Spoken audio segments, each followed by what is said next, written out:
WGPR Detroit HD2. You're watching WHPS, Highland Park, Detroit.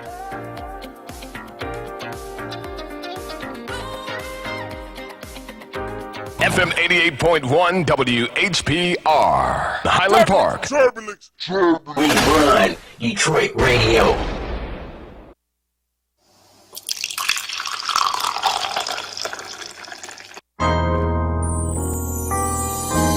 It's that time, y'all. Black coffee, no sugar, no cream. Yeah, it's straight talk with Valerie. Come on. Black coffee, no sugar, no cream. Yeah, it's straight talk with Valerie. Come on.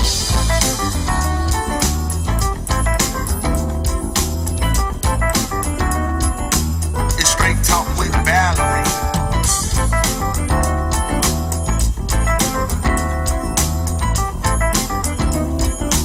It's straight talk with Valerie. Come on. Black coffee, no sugar, no cream. It's straight talk with Valerie. Come on. Black coffee, no sugar, no cream. It's straight talk with Valerie. Come on. Black coffee, no sugar, no cream. Black coffee, no sugar, no cream. It's straight talk with Valerie. Black coffee, no sugar, no cream. It's straight talk with Valerie. Come on. Black coffee, no sugar, no cream. It's straight talk with Valerie. Black coffee, no sugar, no cream. It's straight talk with Valerie. Come on.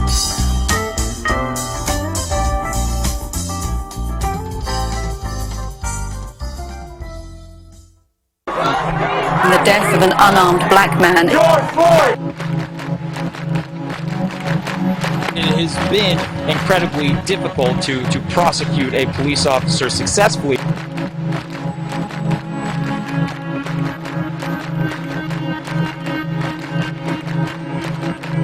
I'm here because I'm sick and tired of seeing black men and women be killed and nothing be done about it.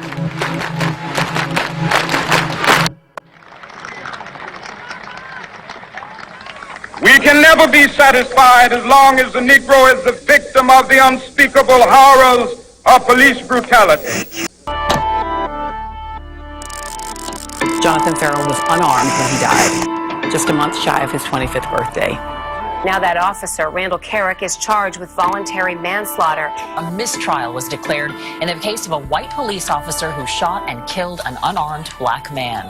There were protests outside the court after the mistrial was announced Friday. Shoot! Young and black! Don't shoot! Unarmed! Don't shoot! Unarmed! Don't shoot! Death of Eric Garner of a heart attack on Thursday. The father of 6 can be heard on the tape saying repeatedly, I can't breathe! I can't breathe! There needs to be prosecution. That's what this is all about. Many people simply cannot understand why the grand jury did not indict when they could actually see video of what went down between that New York police officer and Eric Garner. Michael Brown, an unarmed 18-year-old, was shot and killed during a struggle with a Ferguson police officer. Sir Darren Wilson will not be indicted. It's the feeling among many of these people that black lives don't matter. Not one reason did this grand jury find to indict him. Ask a question. yes. How can we be promised that this injustice will happen again to another black kid? In another state tomorrow. How can we assure our kids that they're safe out on the street with your officers? That's my That's question. what I want to know. I have a black child. Chicago police officer Jason Van Dyke shot and killed 17-year-old Laquan McDonald. For the first time in 35 years, a Chicago police officer is charged with first-degree murder. That officer found guilty of second-degree murder. Very unusual, very important. It just goes to show you how serious that I am about my life and all these other lives that are out here that are scared of the police.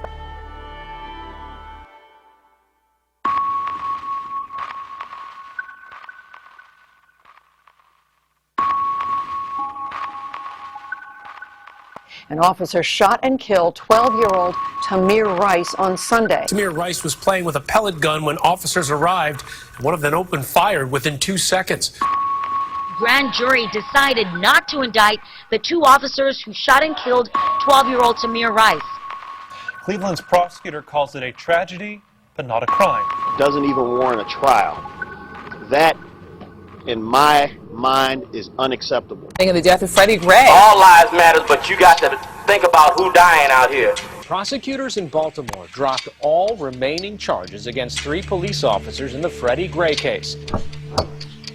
Samuel DuBose was shot in the head Sunday after being pulled over for a missing license plate. Officer Raymond Tensing has now been charged with murder and voluntary manslaughter. The only reason why Tiffany is being charged is because there was a body cam. Yes. Now those charges have been dismissed. Black Lives Matter. We will never get a conviction in this case. The death of Alton Sterling, African-American man killed by police in Louisiana. The Louisiana Department of Justice cannot proceed with a prosecution. All we want is the same justice that they put against us whenever we go through certain trials and tribulations. Philando Castile, a supervisor at a school cafeteria where kids loved him. Police officer Geronimo Yanez shot Castile to death while he was in the car with his girlfriend and her 4-year-old daughter. Jurors found Yanez was reasonable in his decision to shoot and kill Philando Castile during a traffic stop last July. Under the circumstances, just because he was a police officer, that makes it okay. I think the past 2 shootings with Alton and Philando have really sparked something. There's people being murdered unjustly and not being held accountable. Cops are getting paid leave for killing people. Former fans burning his number 7 jersey. I hope you get cut. 40-year-old Terrence Crutcher was killed on Friday when local officers responded to a call of a stalled vehicle in the middle of the road. Hello, hello, hello, everyone. It's good to be back. Welcome to the 2024 season of Black Coffee, No Sugar, No Cream, Straight Talk with Valerie. And we starting out with the Survivor Speaks edition. Say hello to everybody, Trishay. What up, Detroit and the surrounding areas? We're happy to be back with you. And not necessarily happy about what we're talking about, but we always happy when we can come together with conscious minds to sow seeds, you know, of hope and change within our community. So what up, Detroit? And Ipsy, and Ann Arbor, Ace Deuce. All of that. Let me tell you something. You know, this is the real Black Coffee, No Sugar, No Cream, and what we're getting ready to talk about has my blood percolating. Because I'm tired of talking about it. Yeah. You know, and if Facebook wouldn't shut it down, I'll be like, it's time for the percolator. It's time for the percolator. But, you know, they'll turn it off, and then the whole show will be messed up. We started out with police brutality cases that happen far too much. We know the history of policing, where it started from, how it originated. Very, very, very rarely do things work out in our favor.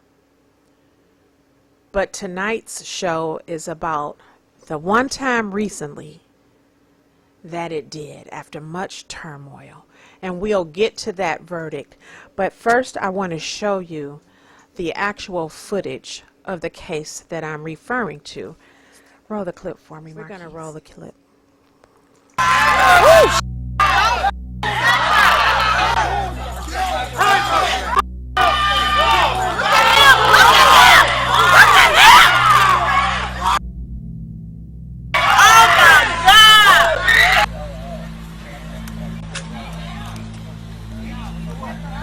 Don't touch her. No, I'm not a touch her. No, I'm not a no. Don't touch her.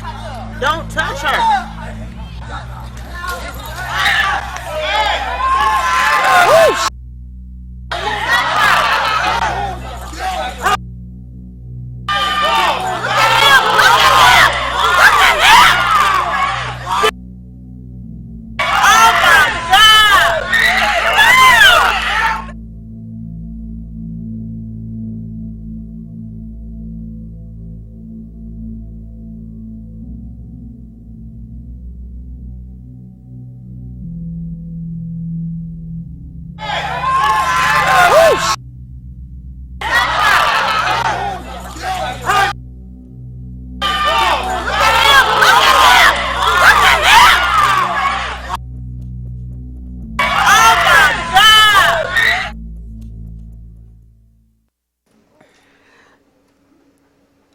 That was like the shot that was heard around the world. Very difficult to watch. But now I'm going to introduce to you Daniyal and Sha'teina Grady. Say hello to everyone. Hello. Greetings. Thank you so much for being here with us on today. I know that this is very hard. I know that it's triggering. I know it's upsetting. It was unnecessary. It was uncalled for. It was disturbing. And I can go on with a list of adjectives. No one really thought that charges would be brought against you after that happened. So I'm going to turn it over to my Survivor Speaks correspondent to talk about, you know, what happened after that, because Trisha was very instrumental in getting the protests together and organizing on behalf of this family. So Trisha, I'm going to let you tap in. I guess first, how are you all doing? This has been a lot, and just want to kind of check in with you.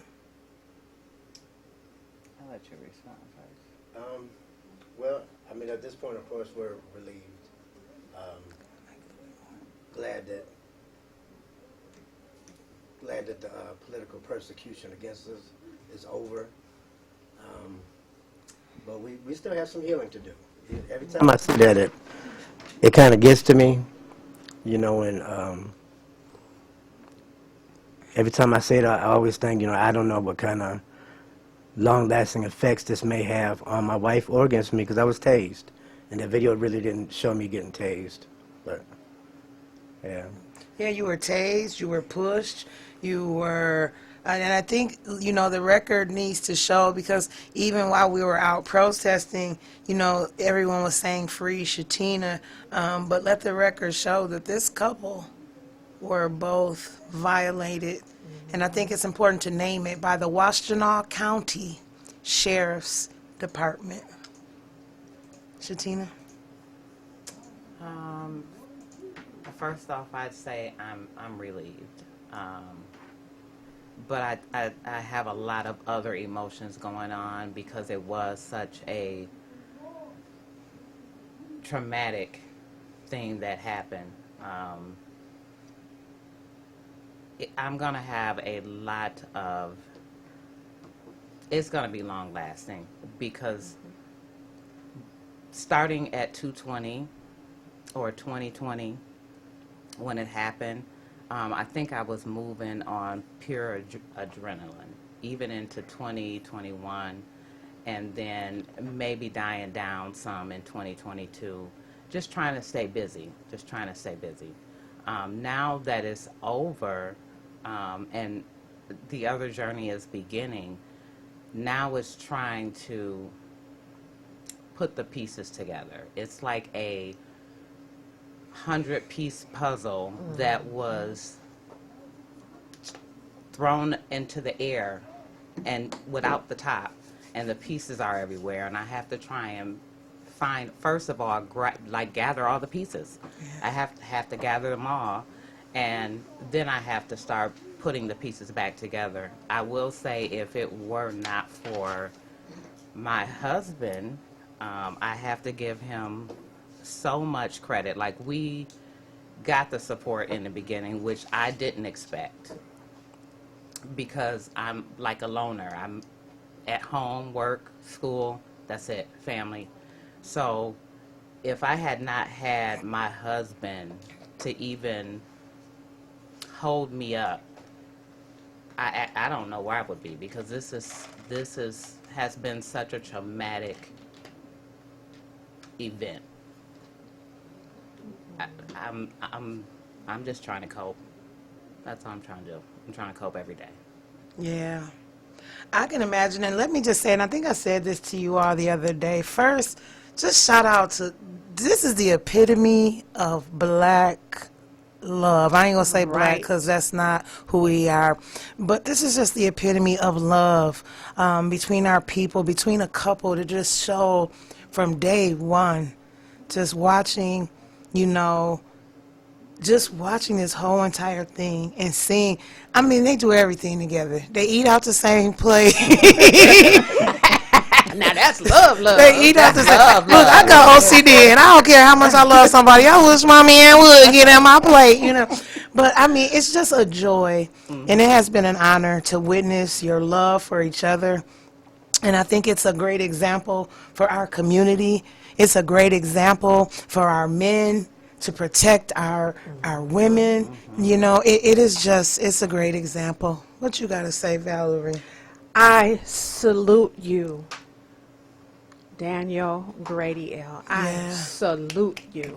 Thank you. Thank you. You know, you stood 10 toes down for your wife that day, and you still standing. And I know it's not easy. Yeah. I know it had to be hard. I know that there's been sleepless nights. I know that there has been tears. I say I know, not because you shared that with me, because I had them. Yeah. After watching your story, and after being at that march, and after being in your presence, I had it, because I know I'm one traffic stop away from that same incident that you encountered. Indeed. We are one traffic stop away from that. And that's it. And the thing about all of it for me is the love that was shown to you. I appreciate, and it was a lot of white people out there. More than it was more than black. us. And we got the clip when our engineer returns. We will show it. But you know, that in and of itself shows the magnitude of what was depicted in that video. Yeah. If I could say, and this just came to me because I have always been saying I don't really have the words to describe what it felt like to have everybody behind us and out there protesting, because like I said, we're homebodies. But what I just thought of would be where my moral compass lies. And I received that back. So I treat people as I want to be treated, or I do unto others as I will have them do unto me. And because I would support like that, that's what we got. And that's exactly what we got. We got how I would. You got what you would give. Yes. Yeah. You got what you would give. So although I treat people how I want to be treated, I don't expect for people to treat me the way that I want to be treated. It's kind of weird, but you know, because you can't make people do what you want them to do. Yeah. Indeed. But they showed up. Y'all showed up. Indeed. Thank you. But what I was thinking is, you know, that the community as a whole is tired. They're fed up with what's been going on, especially in Washtenaw County. And, you know, there was no wonder why we had that many people show up, you know, especially our European brothers and sisters. But, yeah, we're grateful. Very. Yeah. You know, I guess I could say, I guess it's just so hard to explain it from even day one. I got the video from Nate Frazier. I just come home from senior shopping, and I seen the video, and I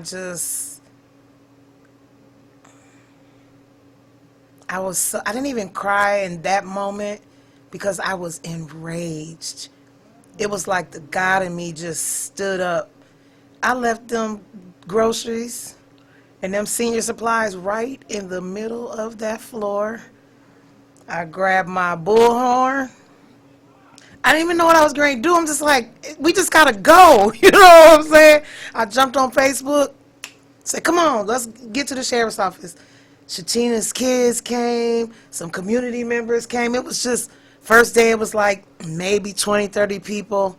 We stormed the inside, and you know, man, it was electrifying. It was something that I hadn't really been a part of from the grassroots, because I had been a part of a march, you know, just going to a march in Washtenaw County when Trayvon Martin was murdered. But to just see the grassroots effort and people just grow over time and see the video and just want to come into the streets. And I mean, every day every day the numbers increase. I mean, their politicians were out there, hopeful politicians. I guess you would call them candidates, Manchurian candidates, some of them. No, I'm just playing. But it was just a lot of support. And while I don't know who all wasn't genuine, but there were a lot of genuine people that really truly believe that what happened to the Grady family was wrong, because it was. You know, and I don't care if nobody showed up out there. It was wrong then, it's wrong now, and we gotta end police brutality now. Just thank the Most High for cameras. Shout out to Tamia Taylor. Yes. Because Tamia Taylor, that was Tamia Taylor's video. And she was one of the first ones at the sheriff's office that day. And at that time, we weren't even Facebook friends, so I don't even know how we got connected. But shout out to that sister for just being bold enough to, you know, shoot that. And the whole world seen the injustice that happened to this family. Absolutely. And then the charges. We talk about wrongful convictions a lot, but wrongful charges, because I felt like the charges that they handed down, 5 felony counts for you, Sha'teina, and 2 for your husband, that was wrong to begin with. Yeah. My mouth just flew open. I'm like, what? 5 felony charges after seeing that video? How could you even wrap your mind around even charging that part? Right. Let alone a combined 7 felony counts for a combined, what, 16 years? It was some time. I think more than that, actually. I refuse to count it up. Yeah, I don't blame you, because it was enough to live this whole nightmare and have that dangling over your head, that a heavy weight for the 2-3 years until the trial came about. But I never expected those type of any, to be honest, any. But that type was ridiculous. But we hinted around a little bit about the protest and taking the street and, you know, people participating. So let's take a look at that, because yes, the momentum built over days. But one particular day we had almost 1,000 people marching. And we're going to show this clip of one of those days when we were at the Diag of that particular march. We're ready. There's Trichet over there. We got Attorney Bill Amadeo with the blue shirt on, light blue dress shirt, dark blue t-shirt. Eli Savage, who we want to be Washtenaw County prosecutor in 2020. Got Ethan up front. And we are still marching for justice downtown Ann Arbor because of my sister here, Sha'teina Grady. And again, if you watched the news and you saw where that Washtenaw County Sheriff hit someone in the head, it was her. So that's why we're out here.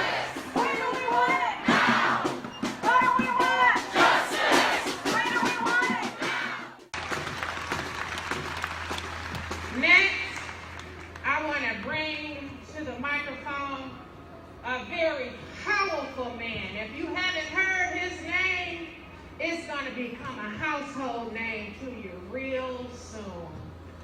This is a wonderful man with a heart of gold that is willing to fight for justice. I bring to the microphone our brother and our friend, Attorney Bill Amadeo!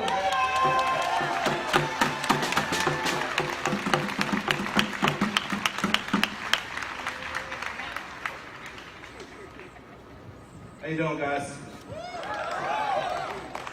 I was told I only have 2 minutes. It's hard for me to say anything in 2 minutes, so I'm going to try and be real brief. We're making a lot of progress with Sha'teina's case, but The real reason, the face of what brought us here today is this woman, what she went through.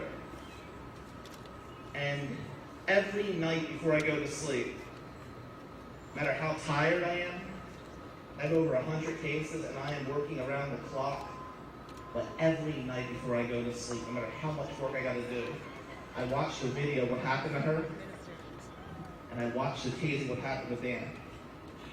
And I think to myself, how the hell did we get to this point? I'm not a black man, and I don't know what it's like to be a black man or a black woman in America today. But I do know this. What has happened in our country has to change. And it has to change with us as a team. It has to change with white lawyers and white judges and white prosecutors understanding that we're in a situation we cannot relate to, but we have to try to understand and make that situation better. And that has not happened to this point. She's the star of the show. I'm just here to fight for what's right. And one of the things we have to change, number one, we got to change who's in Washington right now.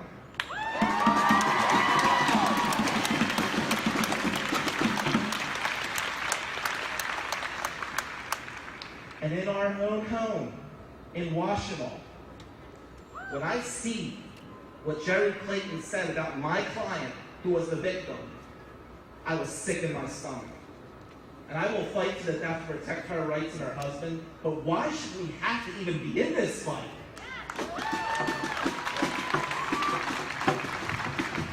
And Brian Mackey, the prosecutor in Washtenaw, if you're watching, and I know you are,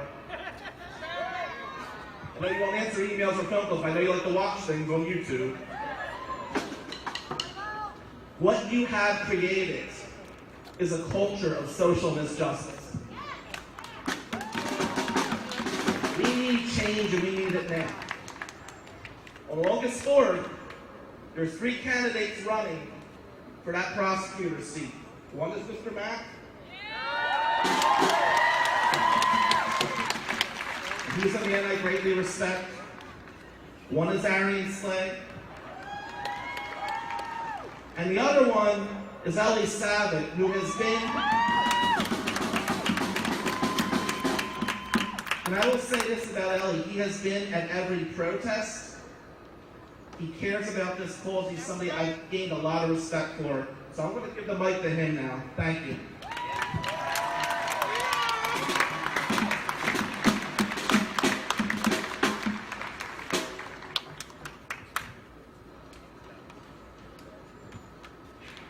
So we're out here today in celebration of freedom. 155 years ago in Galveston, Texas, the last of the slaves that lived in the Confederacy were freed from slavery. But that has not brought real freedom, because in the immediate aftermath of slavery, we saw the institution of our racist Jim Crow laws in the South, in which black people were denied access to the same facilities, to the same educational opportunities, to the same job opportunities as white people. And Jim Crow, formally, has ended.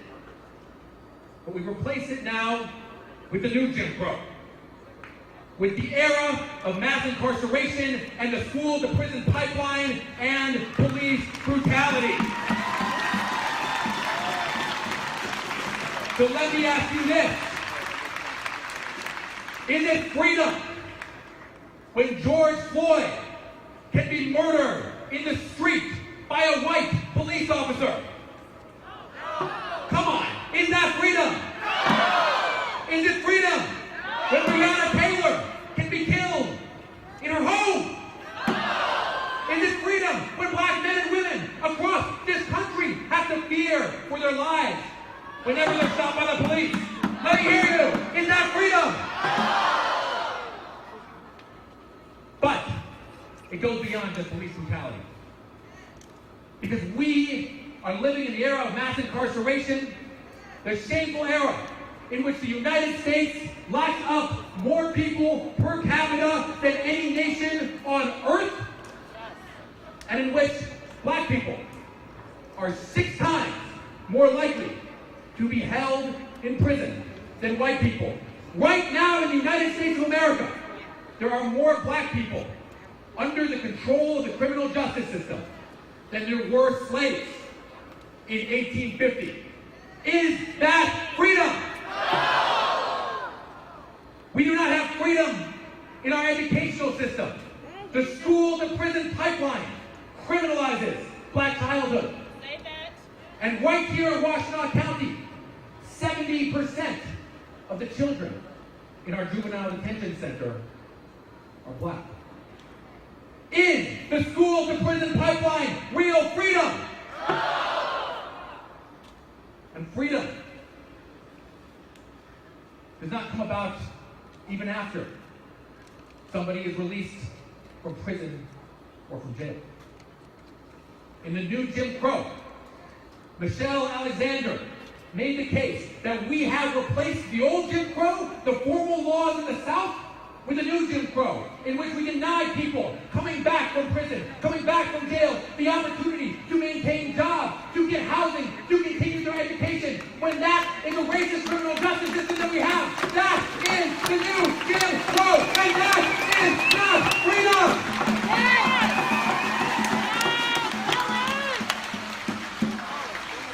But right now we are on the cusp of change, because for nearly a month now, we have been out in the streets, we have been marching, we have been protesting, and we have been protesting brutality across our system. The lack of freedom that our black brothers and sisters have on the street when they have to fear the murder from police officers. The lack of freedom that we have in our system of mass incarceration. The lack of freedom that we have in our school-to-prison pipeline. So, what I ask is this. A, please vote on August 4th. But B, let us continue this movement. Let's continue marching. Let's continue protesting. Let us continue until that promise of freedom made in Dallas, Texas, 155 years ago, is actualized, and America, the land of the free, finally lives up to its promise. Thank you.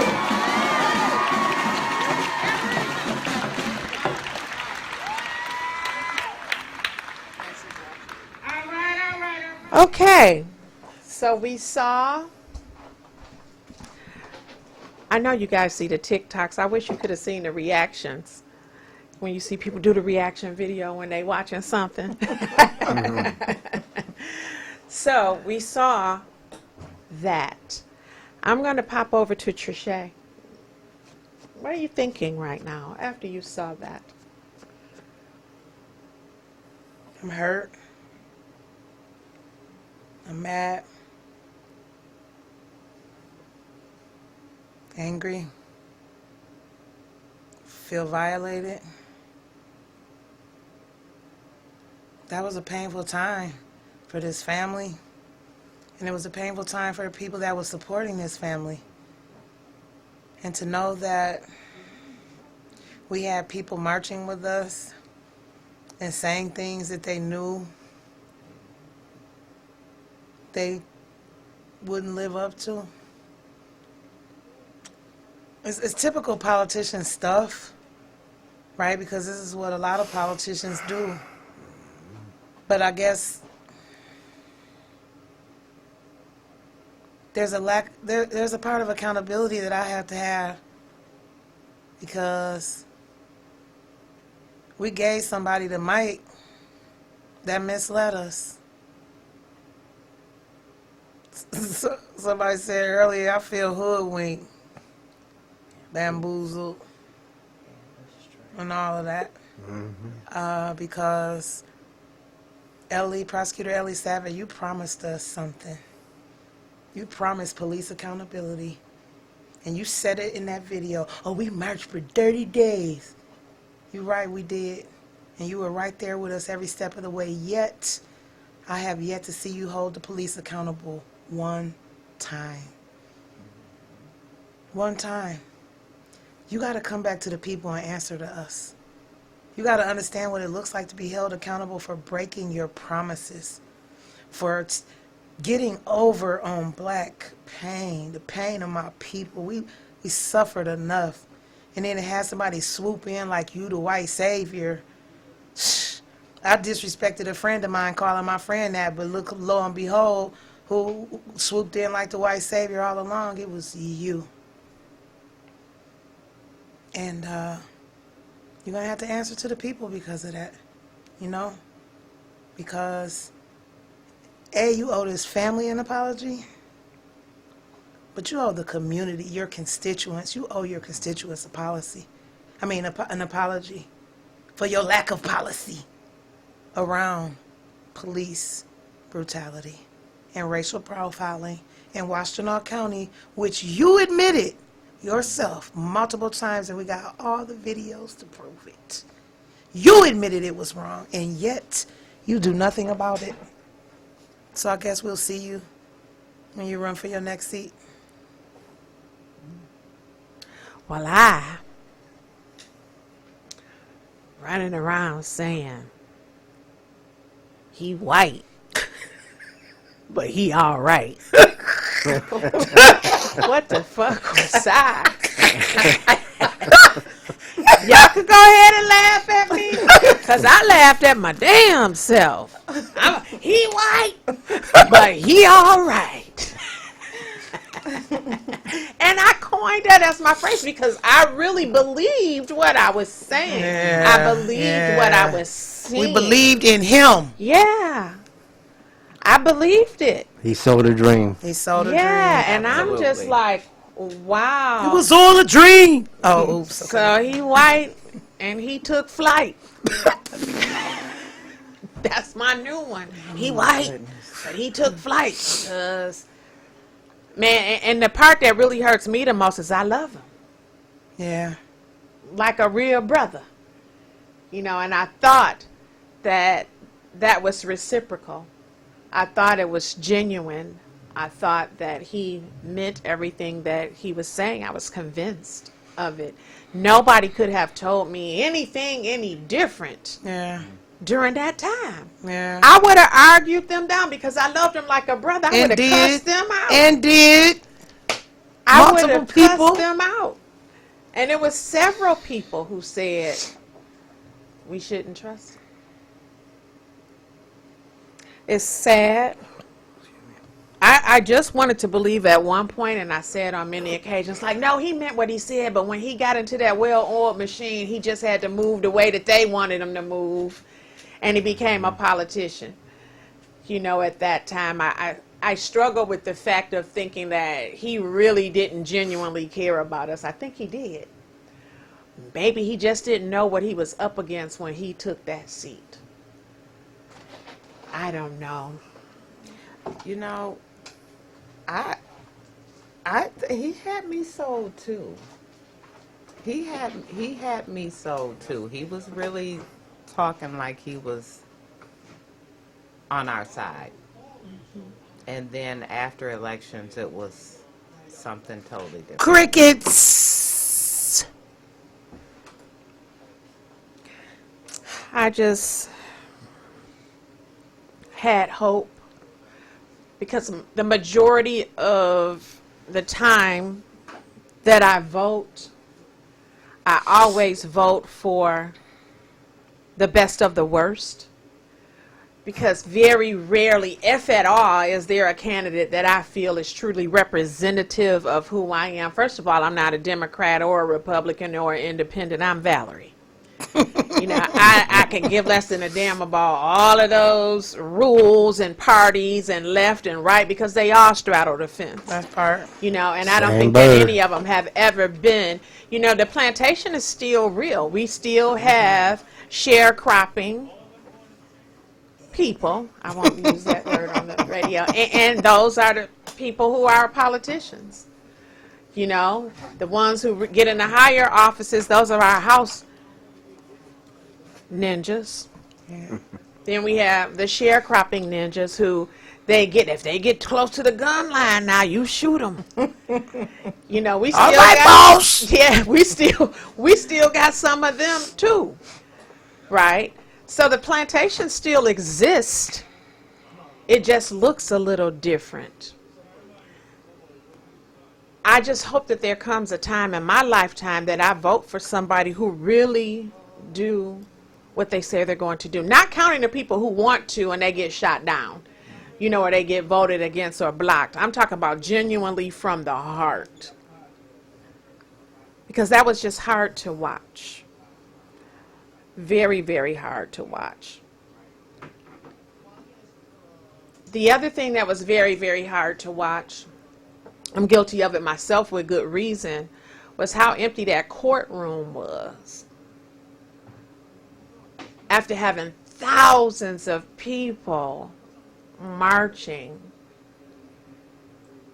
And did you have even 5?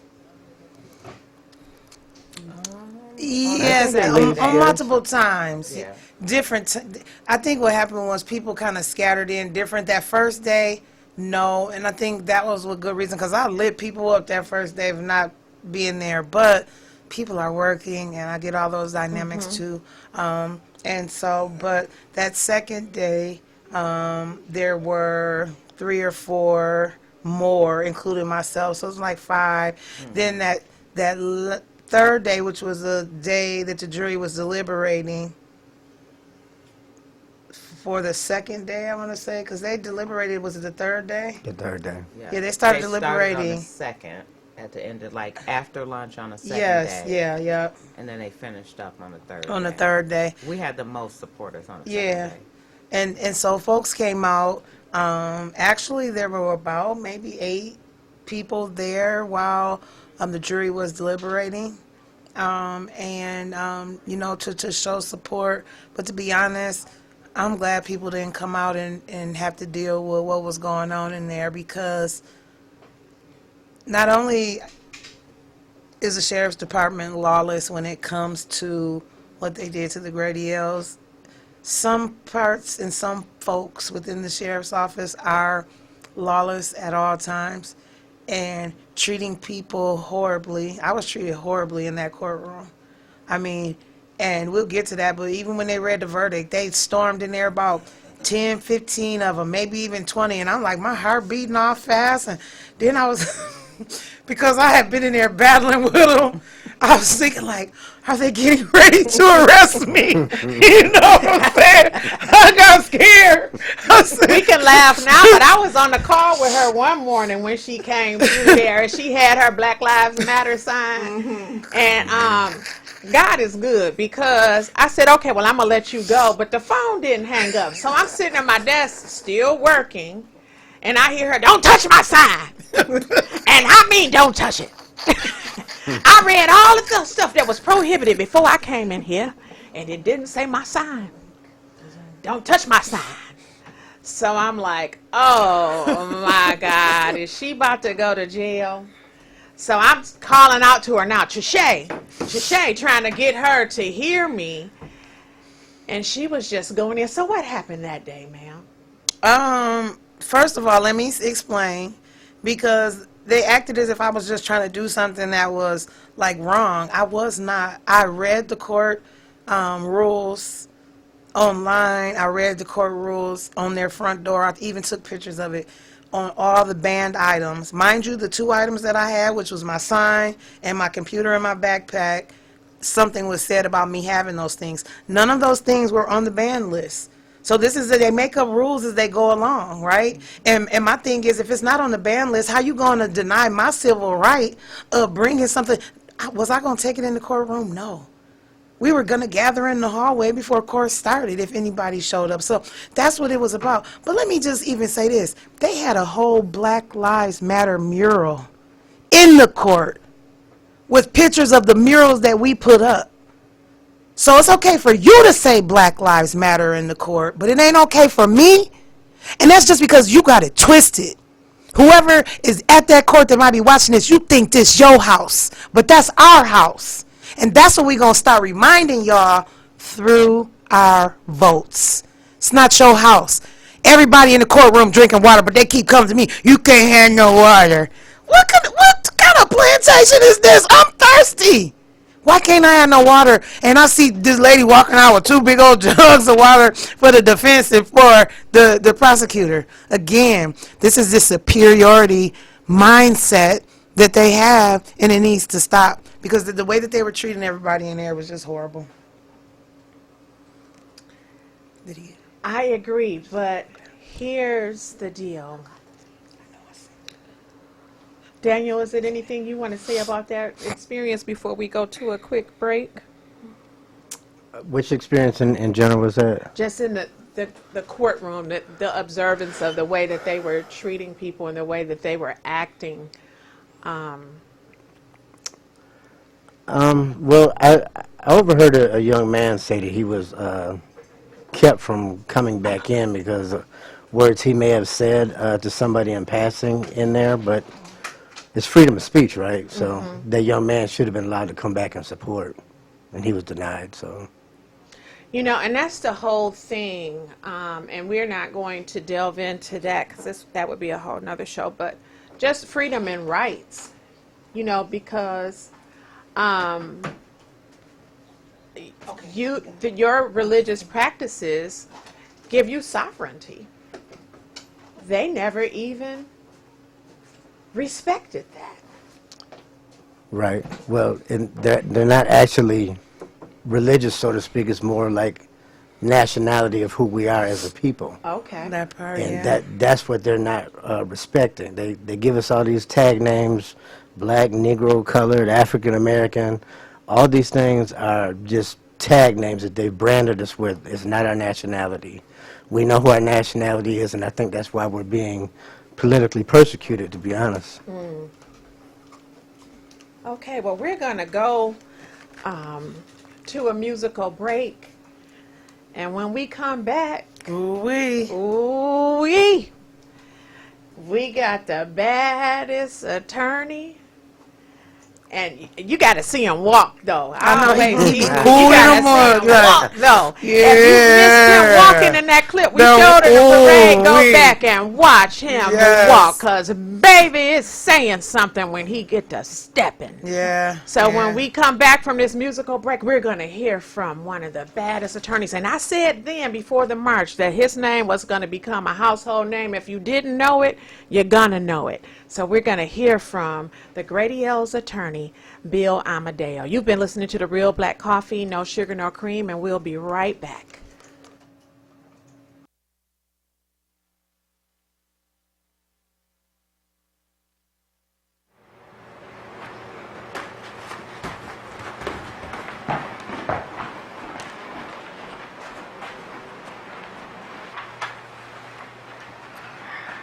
Mom, Dad, maybe what I was thinking.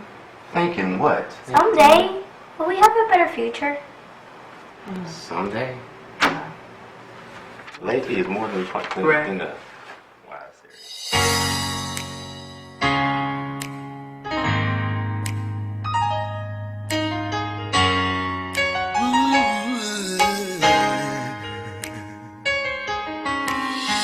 De gente, andamos en guerra uno con otro y todavía tenemos mucho trabajo que hacer.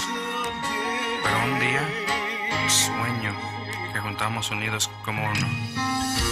Here I am trying to understand. Why can't we be happy? If love is the key to everything that we need, why can't we be happy? Someday we'll come. Someday we'll come. It will come together as one. So until that day, someday,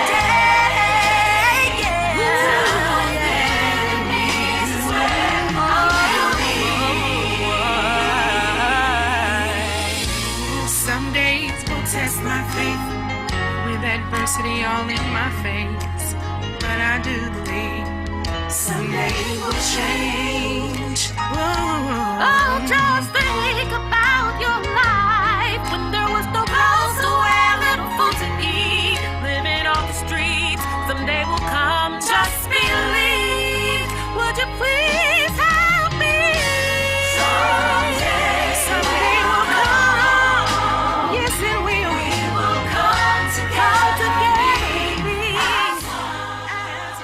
All right, we are back.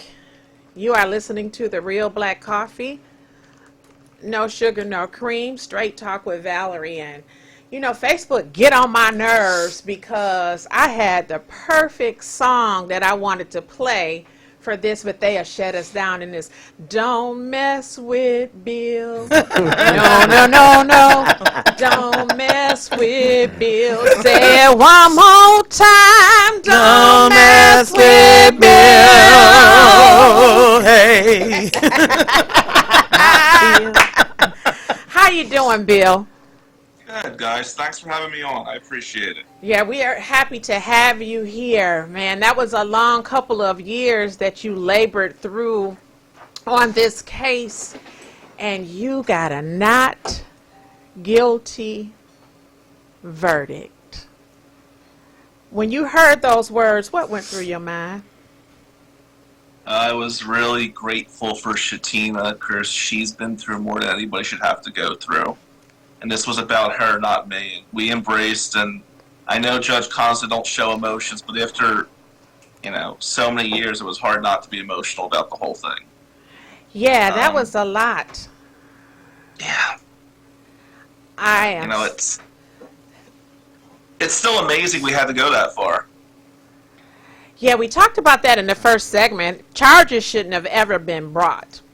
No. You know, and we showed the video of the march when we were at the Diag, and Ellie was marching with us, and this whole speech he did about police brutality and all of this other stuff, you know, and then, you know, at the time I was saying he's white, but he's all right. Now I'm saying he's white and he took flight. What the hell happened to him? Like, no, you didn't hear from him or anything like that during that time. So it was a lot of broken promises, a lot of hurt feelings. I know I can speak for myself, you know, trusting and loving him like a real friend, like a brother, you know, and to see that happen, that was a lot. 7 felony counts between the two of them.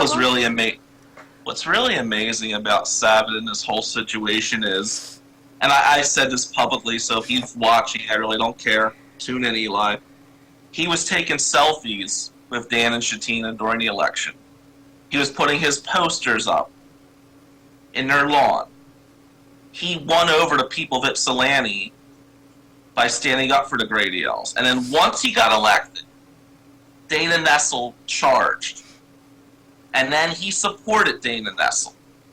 I contacted him. I contacted Victoria Burton Harris. Are you going to help these people or not? Sorry, nothing we could do. So I would say that was the beginning of the end of my relationship with them. We're in a lot of wars right now, and there's so many injustices going on. But what's more sickening about this case is not only did he not help, he took advantage of the tragedy. I don't know how you can look yourself in the mirror if you do that. And I mean, there are the victims there. You should talk to them about that, but I've said my piece. He turned his back on these people once he got elected. And how anybody in Ypsilanti could ever consider supporting him again, I really hope you take a good look in the mirror. People will tell you anything they want to hear when there's an election going on. Mm-hmm. The reality is this. Once he got what he needed, he was gone. We hear about black people getting beaten, and we hear about police brutality. We hear all this stuff. But when push comes to shove, who the hell was fighting? Not the prosecutor's office in Washtenaw. All we heard was restorative justice. Are you kidding me? These people could have went to prison for this. Yeah. Well, they agreed to keep us in their hearts. Wow. And, you know, they're talking about, oh, we're going to have social workers go out with the police and all of this de-escalation. Now that I didn't see any of that in that video, you didn't de-escalate anything. You didn't even try to de-escalate the situation. You just went full force. How do you, and the cops admitted this on the stand, the ones that weren't lying, they didn't Mirandize the Gradyals.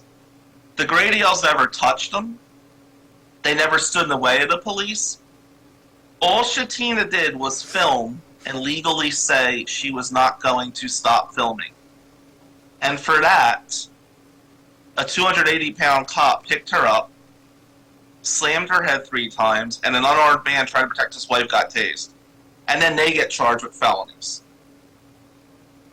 And Dana Nessel, after the prelim, and the preliminary exam, all the prosecutors got to show is probable cause. It's a joke, the preliminary exam. But after the prelim, Dana Nessel gave a presser. We're not going to stand for injustice like what Grady Ells did to these poor police officers. I didn't hear any press release after the trial, but she sure as hell ran her mouth after the preliminary examination. And Eli, with his little TikToks and all that, was supporting Dana Nessel as she was doing all this. Let's not forget that. Not only did he not help this family, he then supported Dana Nessel on social media after she charged these people. That's disgusting. Mm-hmm. That's not criminal justice. That's politics. That's right. Wow.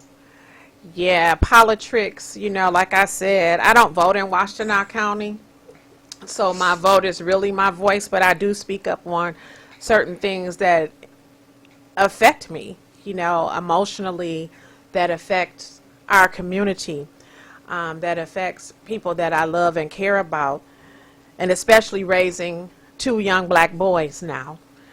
You know, I know myself that I'm 1 traffic stop away from a situation like that. 1. Thank God for video cameras.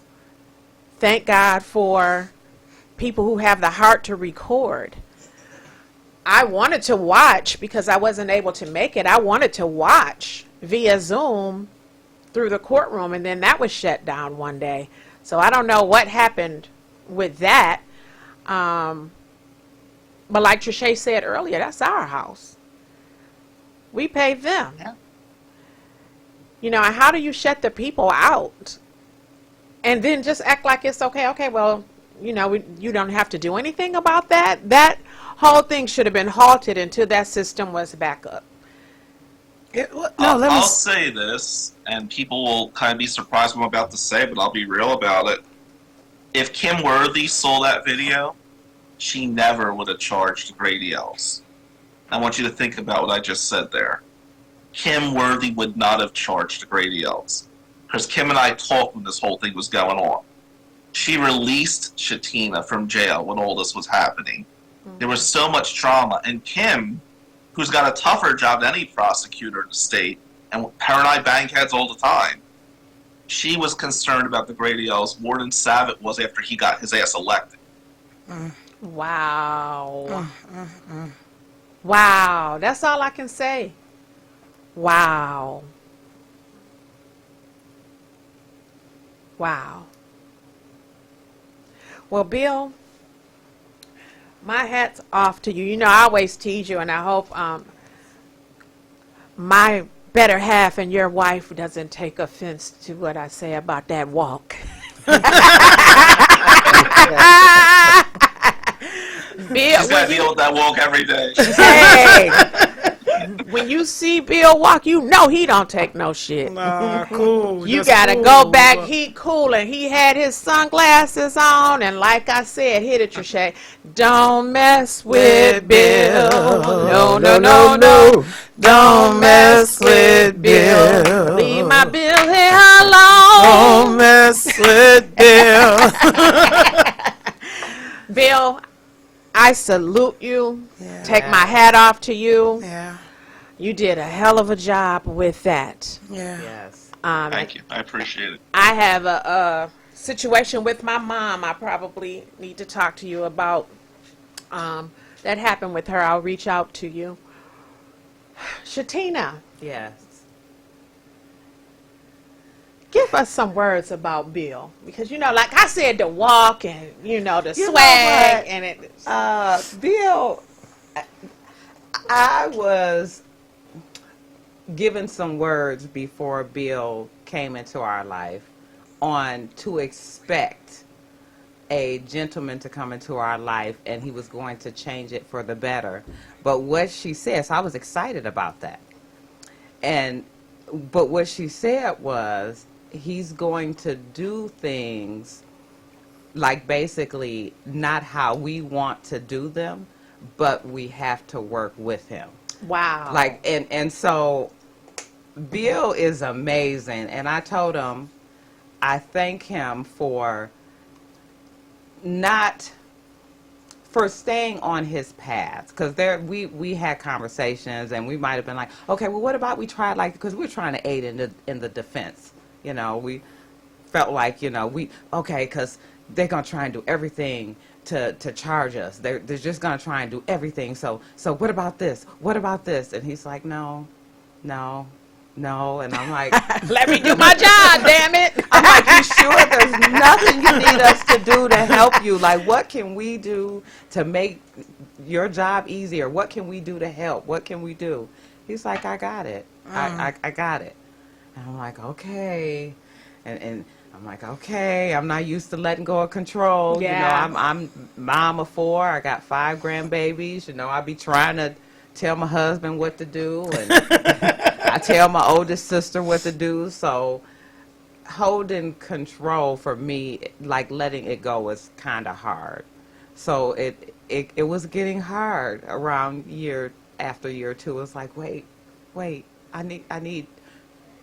want some control. Like, try this, try this. He's like, no, I got it. And he succeeded. What him and Trovius did and that's the perfect was brilliant. segue, because Trovius just joined us. Oh, yeah. Can you hear us, Trovius? Dynamic duo.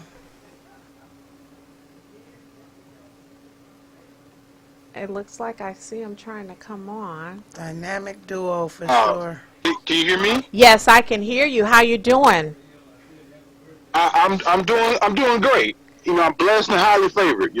Yes. That's the best place to be. I salute you, brother, for the work that you did on behalf of this family. Yes. Man, the dynamic duo. Like, I already sang Don't Mess with Bill, like, off key and everything. But, hey, I was going to play the record, but, Facebook would have shut me down. But I just want to say that last name Star that you have is so symbolic.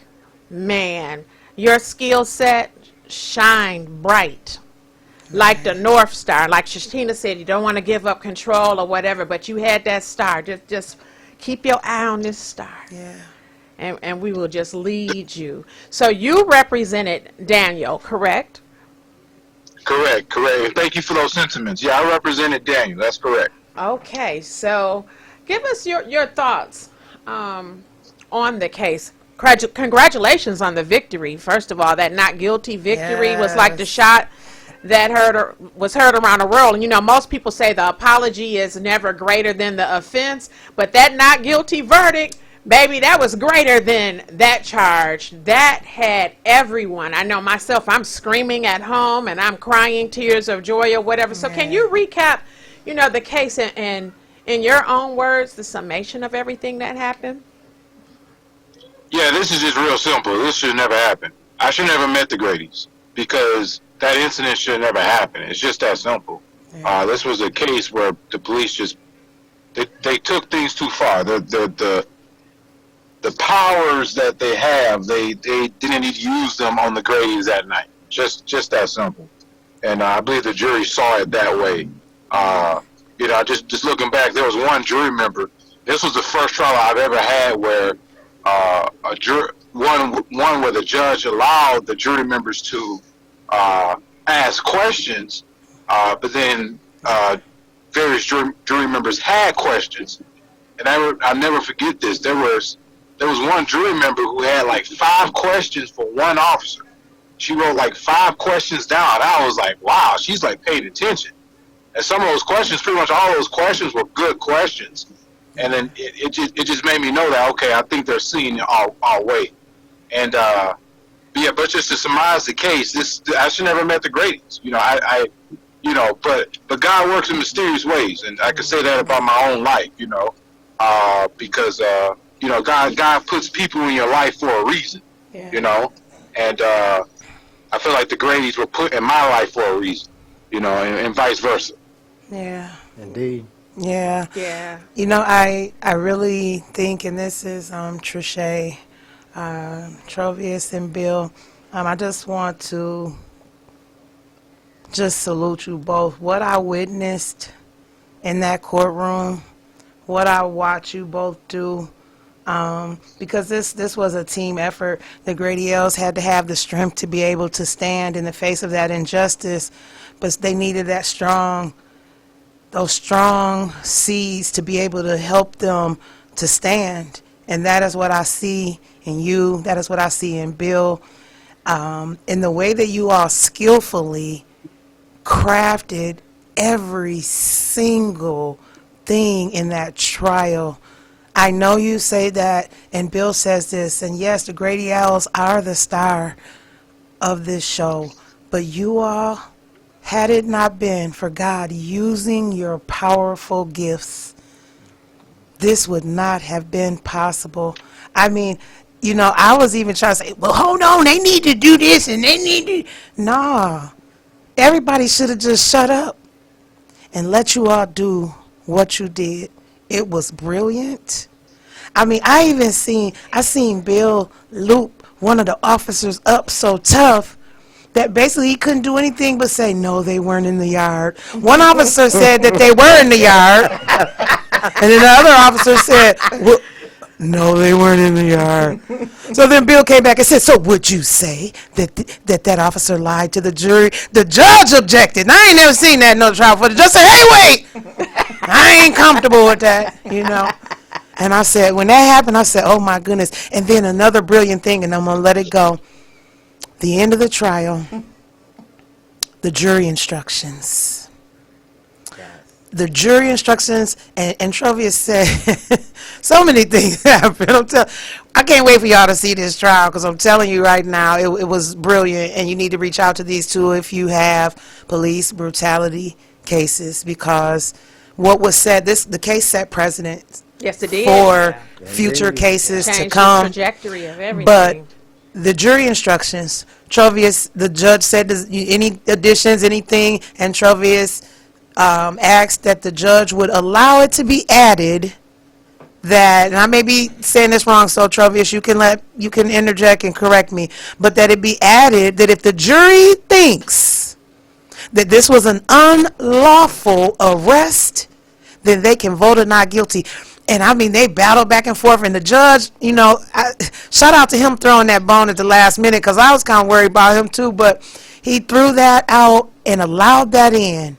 And when they read those jury instructions, you heard that multiple times. And if you did over and over again, if you think that this was an unlawful arrest. And so I am grateful that God used y'all in such a mighty way. But in order for you to allow God to use you, you had to be open for that. And you could see and witness it. So I salute you both. I thank you. Bill suggested this on his post last week. We had some issues, but I don't even care about none of that. Because at the end of the day, I thank God for you, men. Mm-hmm. I love you, men. Yes. And what you have done for our community with this not guilty is something that I pray allows the accountability that needs to take place in Washtenaw County to come forward more than it ever has before. Absolutely. And you know, one thing I want to add here, guys, is that it was an all-white jury too. Hope we remember that. Yes. Indeed. Oh my gosh. So Bill, wait. As I seen him walking in, I'm like, oh my God. My heart dropped. I said, 1, 2, and 3, and 4. 50. I mean, and I was counting too. 50 jurors out of the selection. I believe it was 50. Mm-hmm. Only 3 were people that look like me. Only one made it to the stand. Only one made it to the stand, and she got up there, and I don't like them, they just wrong, and And when she came out, and I just happened to be like, oh my gosh, and she was like, oh, you know, and she started talking, and, you know, but at the end of the day, we got to show up more. We got to show up more. We got to fill out those forms when it comes to a jury. But I'm telling you, at that point, that jury did not see a black woman and a black man. They seen 2 people, because see y'all, we one race, whether we want to admit it or not. We just got different hues. But They saw two individuals who were violated at the hands of, and I'm going to stop saying the police. We got to put a name to them. The Washtenaw County Sheriff's Department officers. Not all of them, but the ones that were in that case and the ones that do what they want to do around that county. But that jury, I ain't even going to lie, I was like, wow. But now through the trial, you could see their faces. When the officers would lie, the jury would be like, oh, okay. And two of them that had the major reactions were dismissed. So we didn't know what was going to happen, but they could not deny all of the things that were pointed out. What does it say? By what does it say? Reason of doubt, or what do they say about that? Beyond a reason. Oh, I'm telling you, all that Trovius and Bill laid out for them, they couldn't do anything but come back with a not guilty or be haunted by their lack of holding those officers accountable. Now, see, I didn't know that you could try two people at the same time. That was my first of hearing that, for them to be tried as a husband and a wife together at the same time. Brilliant. Was that something that you suggested, or that's something that the court decided to do, Bill? So what happens in that situation when you have co-defendants, they can argue to segregate the trial and separate the two. Early on, and Trovius and I talked about this at length, I thought it was more powerful to have both the family members together because they were both victims that night. And one thing we didn't want to have happen, because we talked about all the options. If we won Sha'teina's trial, and then Dan was being tried, and the AG dismissed that case, I don't think that would have been as powerful as winning for both of them. Yeah. And that was one of my fears, and I thought this was like, we're going all in on this case. I thought it was a case we had to win. Yeah. You know, there was a lot of sleepless nights. I mean, I will tell you, the last few nights before the trial, I get weird before a trial anyway. But I can tell you, I was just locked in my office with my headphones on, reviewing it over and over again. And you always have a script going in, and you change it when you go in there. But I will say, every lie that was told on that stand, Trovius and I were prepared for it. We knew the answers before they did. We were expecting them to do it. And when I had Sha'teina stand up, and I don't know if you saw that part on YouTube. I don't know if YouTube was playing at that point, but I said, Sha'teina, stand up for a minute. And I asked that cop, how much does she weigh? Because he's 280 pounds, and he said 200 pounds. And the whole jury started to laugh. His credibility was shot to hell right there. And he goes, well, I don't really know people's weight. You literally pounded a woman a third of your size. Yeah. And if we don't have, and let me tell you, no matter how good Trovius and I did, if it wasn't for the Facebook video, we wouldn't be having this conversation right now. Yeah, that's true. Yeah. That's true. Yeah. That It we would have touched been their upon word that. against ours. It would have been. Because the views they were trying to show did not depict what fully happened. And then even on that, they were trying to fight about letting them even show certain clips. It's like, okay, they have it right here. Why can't you let them show it? But it didn't matter. It didn't matter. I'll tell you something else I remember too. Trovius walked up to the thing and said, okay, sir, I just want to know, do you have anything that you would like to recant before we get started here? And the man said no. He shouldn't have said that. He shouldn't have said no. And I mean, it was like boom, boom, boom. And I'm so glad you explained that about how you guys came up with the decision to do both defendants, I hate to even say defendants, both wrongfully charged individuals, right? Because that's what was so powerful. It was like, bow, and then Bill would get up, and Bill got that cool stand, and stuff, and then Trovius would follow behind him, and I mean, it was just like a dynamic duo. To a person that wants to be a lawyer one day, I was like, man, if I could just be a fourth of that, I'll be all right, because it showed righteousness. And that's why that's why I feel bad that I even ever doubted you, Bill. And it wasn't that I doubted you as a lawyer, but in my mind, well, if he don't talk about this, he ain't gonna be able to win. But I just thank God that you had the courage to stand in the face of everybody and just do what God put on your heart. Do what God put on Trovia's heart to do. And when you do what God said, that's when you can gain the victory. Indeed. And we have Trovius now. He has appeared. Hey, and so, you know what? I don't want to shortchange you. I gave Bill a song, so I'm going to give you a song, too.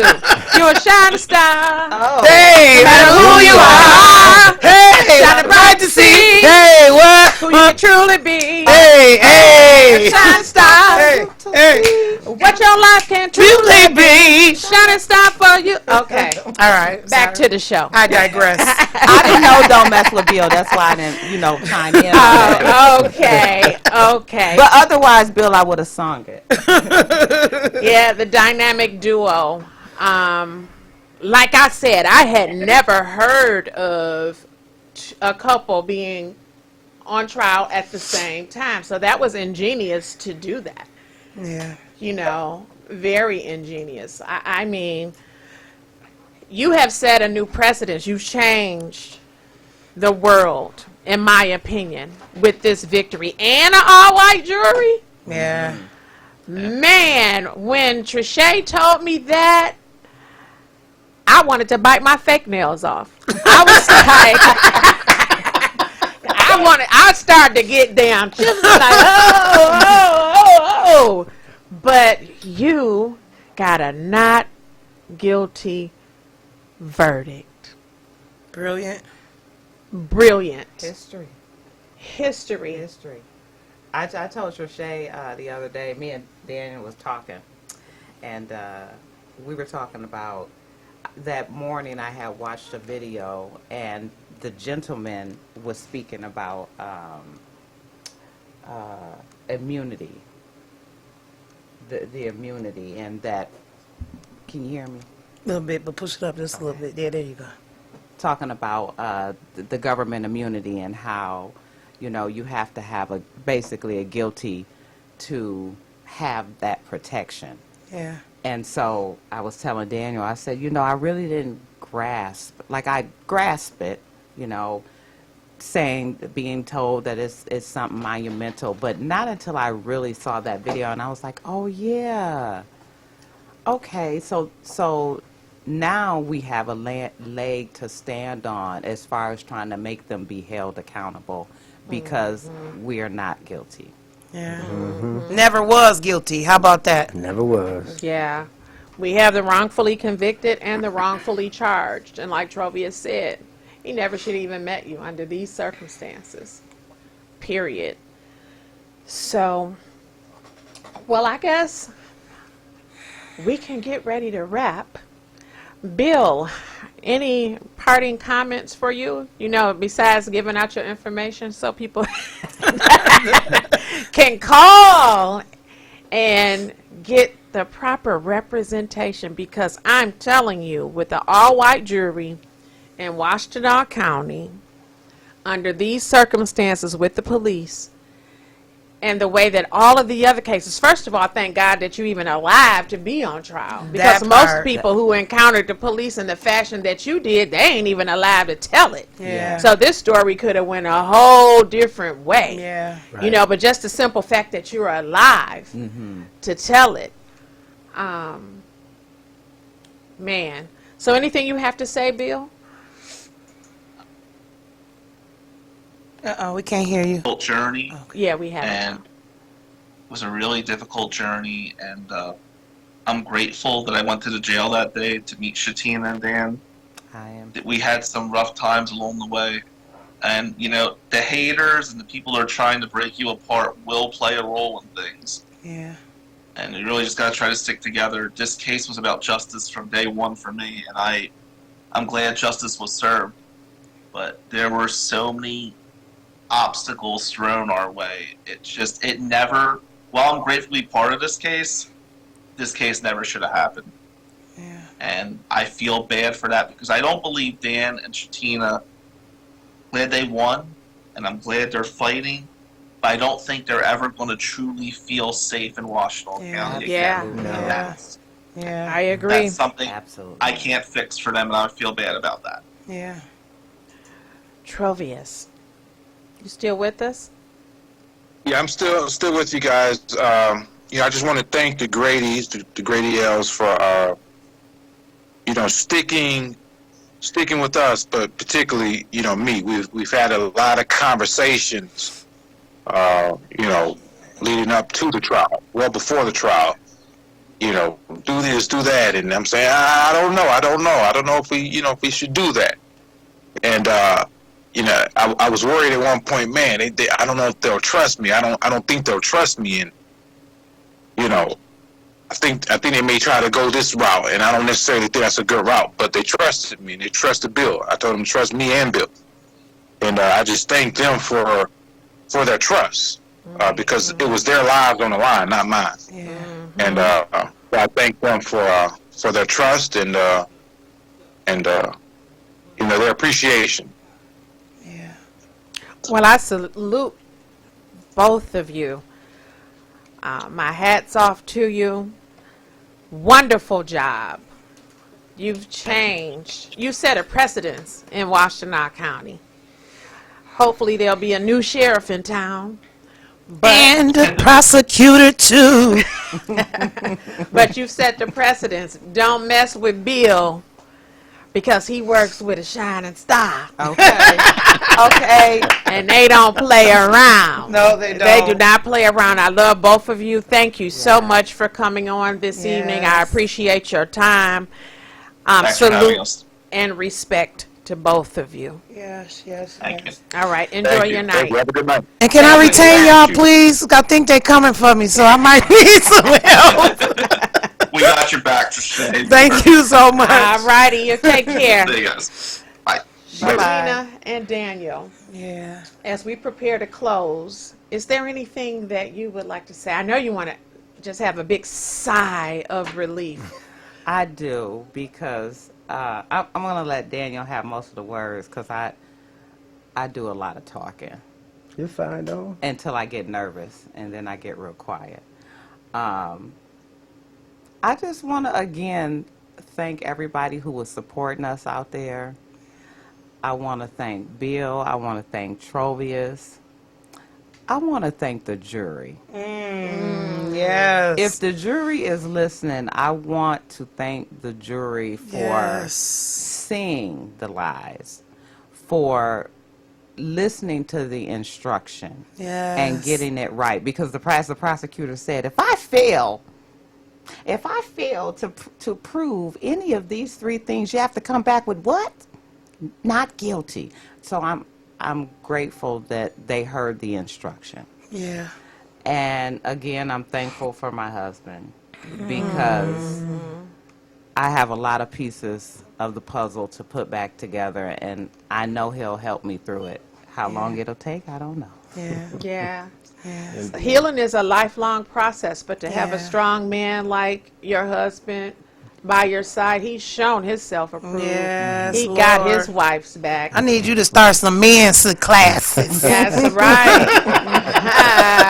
Because he held it down. And he's a man of few words. Like, this is the most I've heard him say this evening, like throughout the times I've been around him at some of the protests and stuff. And he still didn't talk a lot tonight. But he don't talk about it. He be about it. That part. Okay. He talks about it when he's teaching. And I can't wait for us to sit down and unpack, because it's so many layers to this story, y'all.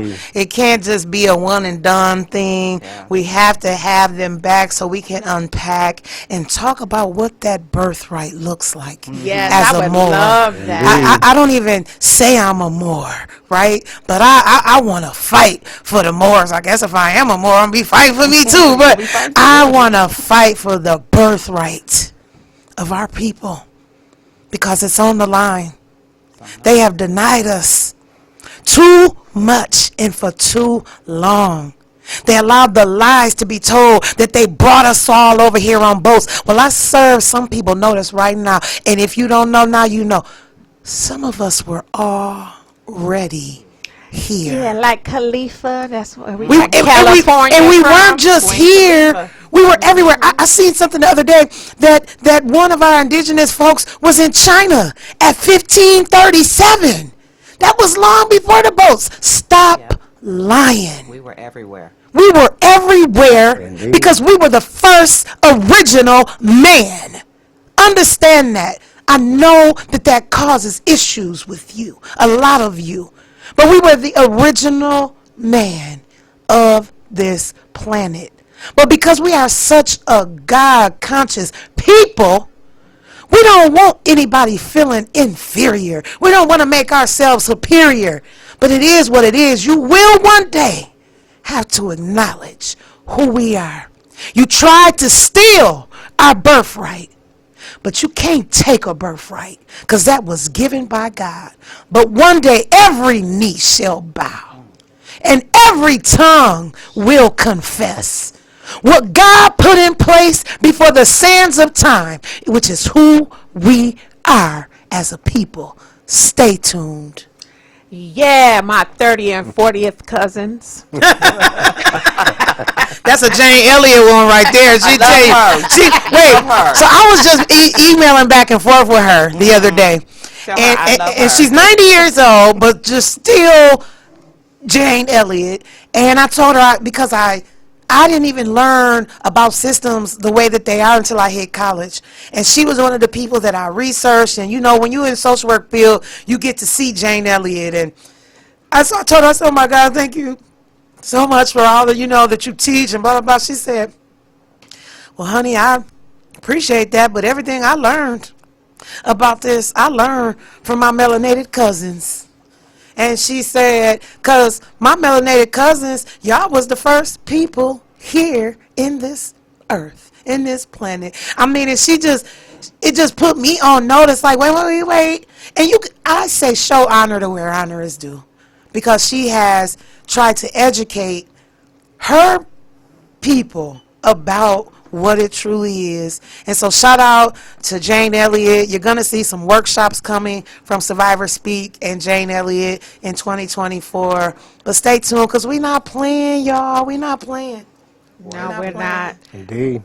And I would love to have the Gradyels back to teach, give us that knowledge and that history because I don't know it or understand it myself. Yeah. And I'll admit to that.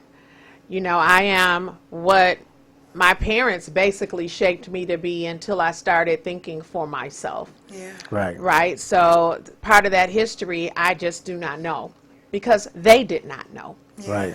And so we need that knowledge and we need to be educated. So I would like to invite you back here so that you can educate us.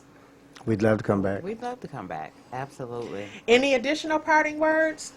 I could just read this one little brief section here. This is H.R. 1203 from the Georgia State Statute.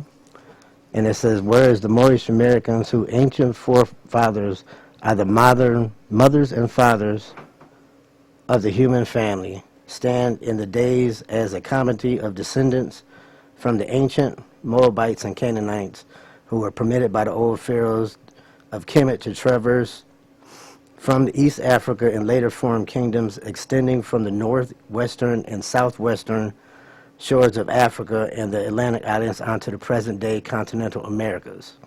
And whereas the Moorish Americans are teaching their people their true nationality and divine creed, and that they may become better citizens and know that they are not Negroes, colored folk, black people, nor Afros, because these names were given to slaves by slaveholders in the 1779 and lasted until 1865.